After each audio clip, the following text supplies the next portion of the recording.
प्यारे बच्चों, कल हमने परिवर्त अवयव के बारे में पढ़ा था। आज हम दो और अवयवों के बारे में पढ़ेंगे जो बहुत इम्पोर्टेंट हैं। पहला है सममित अवयव और दूसरा है विषम सममित अवयव। तो पहला जो सममित अवयव है, देखेंगे कि वो क्या होता है। सममित अवयव, इसको हम इंग्लिश में सिमेट्रिक मैट्रिक्स कहते हैं। सिमेट्रिक मैट्रिक्स भी कहते हैं। तो देखिए, सममित अवयव क्या होता है कि वर्ग अवयव ए को सममित अवयव कहते हैं। ध्यान देने योग्य बात यह है कि वर्ग अवयव की बात कर रहे हैं हम। वर्ग अवयव ए को सममित अवयव कहते हैं यदि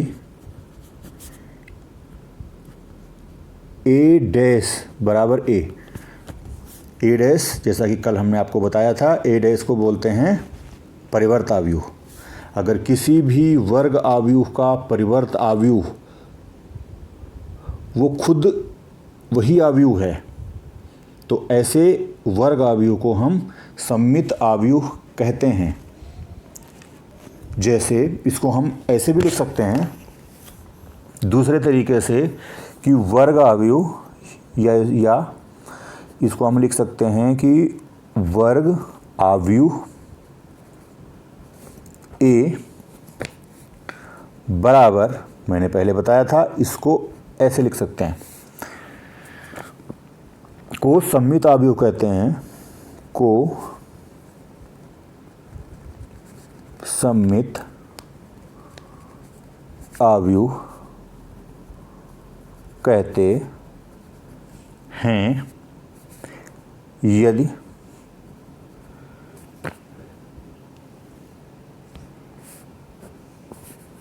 i और j के हर संभव मानों के लिए, यदि i j के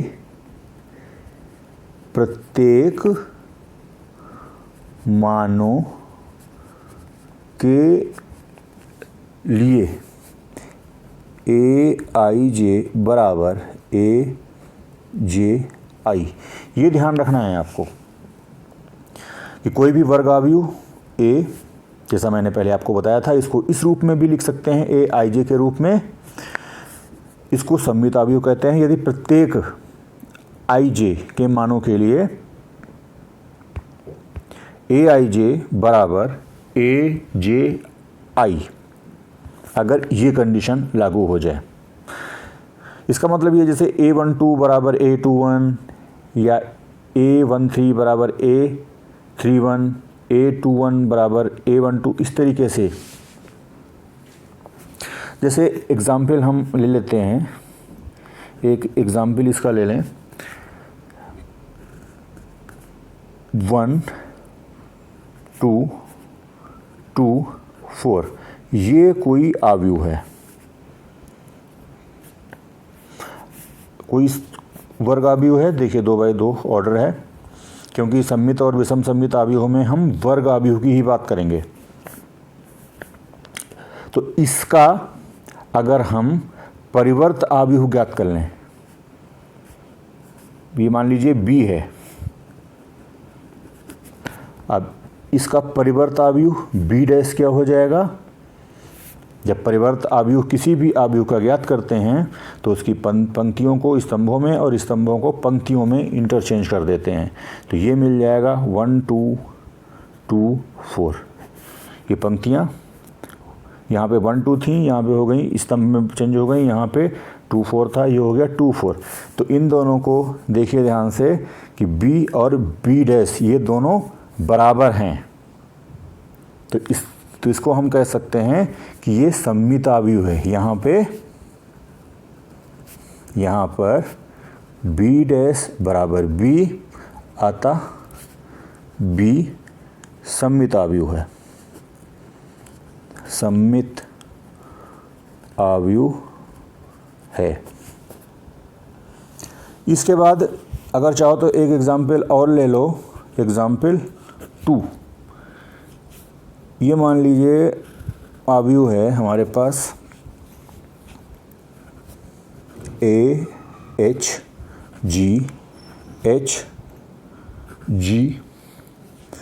इसको ले लिया हमने HBFGFC।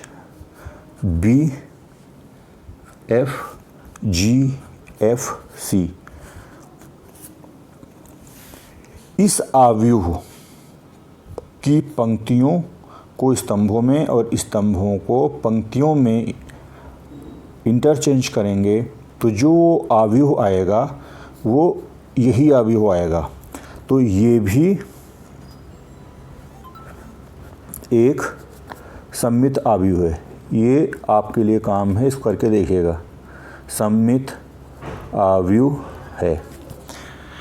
इसी तरीके से और एग्जाम्पल भी ले सकते हैं। दूसरा है विषम सममित आव्यूह। विषम सममित आव्यूह, इसको हम इंग्लिश में बोलते हैं स्क्यू सिमेट्रिक मैट्रिक्स।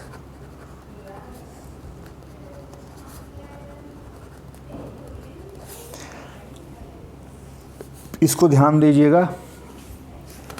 इसमें लिखेंगे कि वर्ग आव्यूह, मैंने बताया था शुरू में, दोनों में वर्ग आव्यूह की ही बात करेंगे। वर्ग आव्यूह ए को, यहाँ पे आपको शायद दिखाई नहीं पड़ रहा है, अगले पेज में ले लेंगे हम। विषम सममित आव्यूह, यहाँ पे लिखेंगे फिर से विषम सममित आव्यूह। मैंने बताया था इसको बोलते हैं हम स्क्यू सिमेट्रिक मैट्रिक्स। ये क्या होता है? इसमें लिखेंगे कि वर्ग आव्यूह ए को विषम सममित आव्यूह कहते हैं। मतलब वर्ग आव्यूह, यहाँ भी वर्ग आव्यूह आएगा। ए विषम सममित आव्यूह कहलाता है यदि ए डैश बराबर माइनस ए। बहुत इम्पोर्टेंट है, दोनों में अंतर समझ लीजिए। वहाँ पे था ए डैश बराबर ए और यहाँ पे है विषम सममित आव्यूह में ए डैश बराबर माइनस ए। इसको ऐसे भी लिख सकते हैं कि वर्ग आव्यूह ए को विषम सममित आव्यूह कहते हैं यदि सभी, जैसे पहले लिखा था हमने उसमें आई जे के प्रत्येक मानों के लिए, सभी आई जे के मानों के लिए, तो वैसे यहाँ भी लिख दिया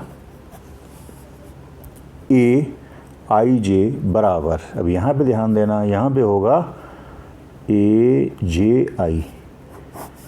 ये अंतर है दोनों में। सममित आव्यूह में था ए आई जे बराबर ए जे आई जे के प्रत्येक मानों के लिए, और यहाँ पे होगा ए आई जे बराबर माइनस ए जे आई। ये इम्पोर्टेंट चीज़ है, इसको समझिएगा। अगर हमें एग्जाम्पल लेना है विषम सममित आव्यूह का, तो देखिए हम एग्जाम्पल के रूप में लिख सकते हैं। पहले हम छोटा सा एग्जाम्पल लेंगे, 0 1 -1 0। ये है, ये एक विषम सममित आव्यूह है। क्यों है विषम सममित आव्यूह? जैसे मान लिया ये बी है, बी मान लिया इसको तो बी डैश क्या हो जाएगा, बी डैश ज्ञात करने के लिए जैसा पता है आपको, पंक्तियों को स्तंभों में, स्तंभों को पंक्तियों में, तो ये 0 1 जो इसकी पंक्ति है वो स्तंभ में आ जाएगी और इस तरीके की दूसरी पंक्ति वो भी स्तंभ में आ जाएगी, -1 0। अब इस बी डैश में अगर माइनस कॉमन ले लें, इसमें अगर हम माइनस कॉमन लेते हैं तो क्या हो जाएगा, मैंने बताया था पहले, हर अवयव में से माइनस बाहर निकाल लेंगे। अगर हमें यहाँ पे बाहर इस अवयव के बाहर माइनस लिखना है तो हर अवयव में से माइनस कॉमन ले लेंगे, तो ये 0 -1 1 0 बचेगा। अब इसको ध्यान से देखिए, माइनस के बाद जो ये अवयव आया है ये किसके बराबर है, b के बराबर है। अब चूंकि इसमें b डैश बराबर -b है तो ये जो एग्जाम्पल दिया था ये एक विषम सममित अवयव है। तो ये सममित अवयव और विषम सममित अवयव के बारे में अच्छी तरीके से आपको समझना है कि दोनों में क्या अंतर है। इसी तरीके से जो दूसरा एग्जाम्पल ले सकते हैं, ये पहला अगर था तो ये दूसरा भी लिख सकते हैं। देखिएगा, ये आप खुद करके देखिएगा। ये लिख दिया हमने 0 5 3 -5 0 -6 -3 6 0, जैसा अभी ये वाला करके दिखाया है। इसको सी मान लो, कुछ भी मान लो अवयव, फिर इसका सी डैश ज्ञात करिए। अब सी डैश ज्ञात करने के बाद इसी तरीके से माइनस बाहर निकाल लीजिए। फिर देखिए कि ये सी डैश बराबर -c होता है या नहीं होता है। हो जाएगा, क्योंकि ये एग्जाम्पल लिखा हुआ है विषम सममित अवयव का। तो ये दोनों बहुत इंपॉर्टेंट हैं, सममित अवयव और विषम सममित अवयव। अब एक बहुत इम्पॉर्टेंट बात निकल के आती है, दोनों में देखिए विषम सममित अवयव की दोनों एग्जाम्पल दिए हैं। यहाँ देखिए, यहाँ देखिए, तो ये जो मुख्य विकर्ण, ये मुख्य अभिकर्ण है, इस मुख्य विकर्ण के, जो ये मुख्य विकर्ण है इसके सारे अवयव 0 हैं। यहाँ देखिए, दोनों जो एग्जाम्पल दिए हैं इसके मुख्य विकर्ण के अवयव 0 हैं। तो एक चीज़ इसमें ये आ सकती है, आता भी है और ये इम्पोर्टेंट भी बहुत है। ये आता है कभी कभी सिद्ध करने को कि विषम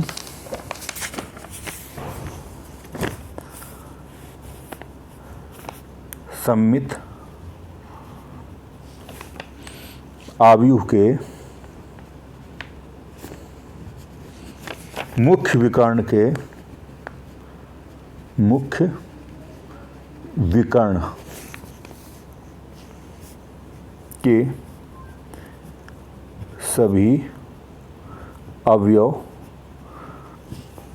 0 होते हैं, 0 होते हैं। ये कभी कभी सिद्ध करने को आता है, इसको प्रमेय भी कह सकते हैं। ये प्रमेय है। तो अगर इसको सिद्ध करना हो तो कैसे सिद्ध करेंगे, माना ए को हम लिख सकते हैं AIJ, एक विषम सममित अवयव है, विषम सममित अवयव है। तो क्या हो जाएगा, प्रत्येक IJ के मानों के लिए पता है हमें कि AIJ इसमें बराबर होता है -AJI, ये बता रखा है हमने आपको। तो इसमें क्या हो जाएगा, J बराबर I रख दें अगर इसमें, क्योंकि J बराबर I रखेंगे तभी तो इसके विकर्ण अवयव के मान आएंगे सारे, क्योंकि ये आपको बता रखा है किसी भी अवयव में जो विकर्ण के सभी अवयव जो होते हैं वो क्या होते हैं, A11, A22, A33, A44। तो जब J बराबर I रखेंगे तभी तो आएगा A11, A22, A33, A44। तो इसे क्या मिलेगा, AII बराबर माइनस AII। J के स्थान पे I रख दिया इसमें, तो AI पहले से ही है, इस वाले में रखना है आपको। J की जगह पे I रख दिया बराबर माइनस A, J की जगह पे I रखा। अब इसको इधर ले आए, दोनों एक जैसे हैं, ये मिल जाएगा 2AII इक्वल टू 0, यानी ये मिल जाएगा AII बराबर 0। अब AII बराबर 0 है, इसका मतलब मैंने अभी आपको बताया है कि जो ये मुख्य विकर्ण के अवयव हैं वो शून्य हो जाएंगे। और AII 0 है, इसका मतलब A11 भी 0 होगा, A22 भी 0 होगा, A33 भी 0 होगा। तो हम क्या कह सकते हैं, अतः विषम सममित अवयव के मुख्य विकर्ण के सभी अवयव शून्य होते हैं, सभी अवयव शून्य होते हैं।